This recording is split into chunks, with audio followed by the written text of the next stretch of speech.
నమస్కారం ఘంటరావానికి స్వాగతం. ముందుగా ప్రధానాంశాలు. దేవాదుల ఎత్తిపోతలను సందర్శించనున్న ముఖ్యమంత్రి.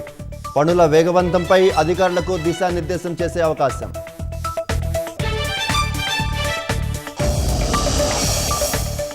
బియ్యం ఎగుమతులపై త్వరలోనే వివిధ దేశాల ప్రతినిధుల భేటీ.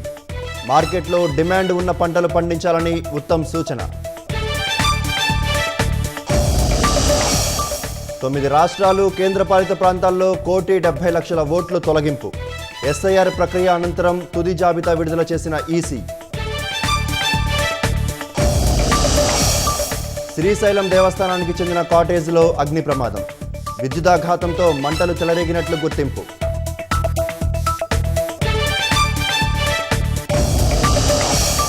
ఉత్తరప్రదేశ్లో ఒకే కుటుంబానికి చెందిన 5గురు మృతి. ఆర్థిక ఇబ్బందులతో ఆత్మహత్య చేసుకున్నట్లు అనుమానం.